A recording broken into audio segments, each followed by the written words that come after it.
Okay. So hi, I'm Jason Goodman. I'm the co-founder and CEO of Antithesis Foods. We make better food through science. I'll give you my quick, this is the quick pitch spiel, and then we can just do questions. This shouldn't be more than 3 or 4 minutes. We're Antithesis Foods, make better food through science.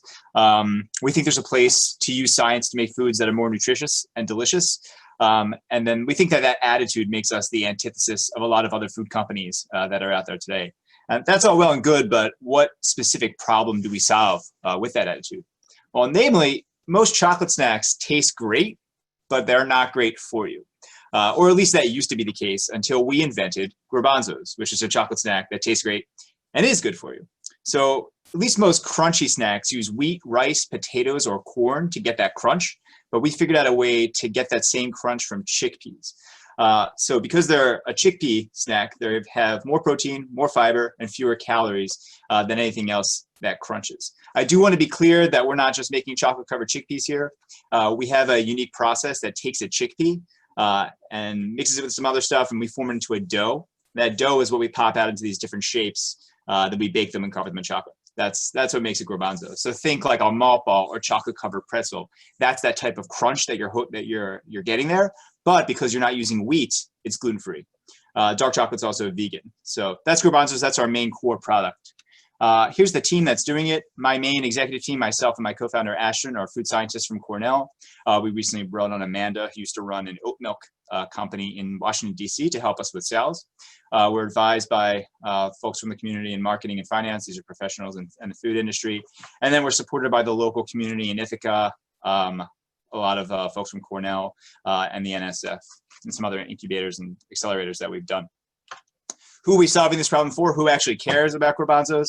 Our customers tend to have these great diets, but when they deviate from their diets, they tend to feel guilty after it. So they'll snack on sweets and they feel bad about eating the whole bag of something. Or they're parents of young kids and they want to give their kids something, or their kids really want chocolate, and they feel bad about giving them like a chocolate bar. So garbanzos lets them say yes and eat a whole bag of chocolate snacks and feel better about it afterwards. So again, we're a chocolate snack. Yeah, we're healthy, but I want to make it clear we're a chocolate snack. If we don't taste better, then there's no point in what we're doing. So we play in the chocolate snack market. Right now, we're in the healthy snack aisle, but we intend to be in the chocolate snack aisle once we scale. This is our initial go-to-market plan. The company came out of Cornell students, so we were in many retailers in Ithaca, on shelves in Ithaca, Wegmans, Cornell Dining, a lot of the dining places in the area. The plan was to expand in fall to other university dining and other Wegmans in the area, and then associated retailers in that space. That's sort of on pause right now because of COVID, so we're sort of pivoting to online. We know from talking to our customers and from doing we know from talking to our customers that they experience new brands through trial or through word of mouth. So we're building like an in-person trial experience. So this is what it looks like in real life. We put that in a box. So if you go online to garbanzos.com, you can try a pack of milk and pack of dark chocolate for $5. We think you'll like it so much you'll convert, and we'll have a lifetime value of about $74, which is a very positive CAC. So garbanzos are great.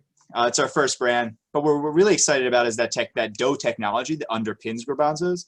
So we were awarded a grant from the National Science Foundation, a phase 1 SBIR, to explore that dough as a solution to make anything that crunches better for you. So think like better croutons or cereal or Pringles. The idea is if it crunches and it's made with a commodity ingredient, we can make it crunch with chickpeas. So that's what we're exploring now. We got the phase 1. We'll apply for the phase 2 in a year. The phase 2 is worth $1 million. So that's high on our list of things to work through.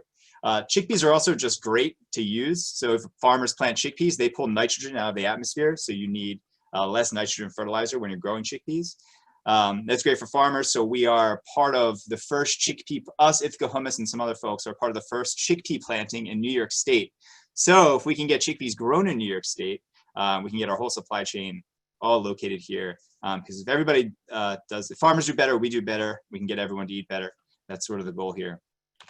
Here's where we are. Where plans for the 2020 is to add a few more grocery stores, bring out a new large bag of garbanzos, and get to a national scale for production, and then add a few more flavors in 2021 and really grow.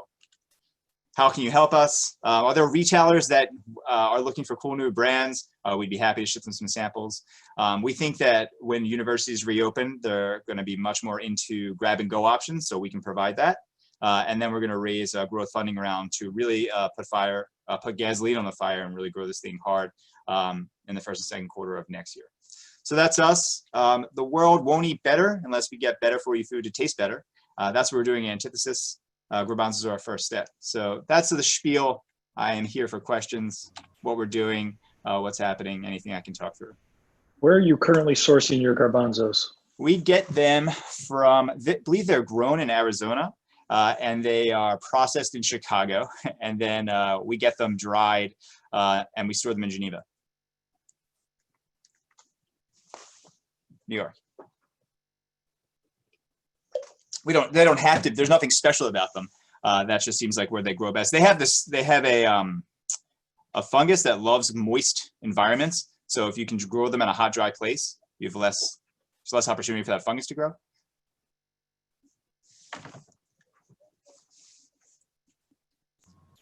Any other questions? You can even recommend flavors, whatever you guys want to do. All right. I guess if there are no other questions, we can begin to move on.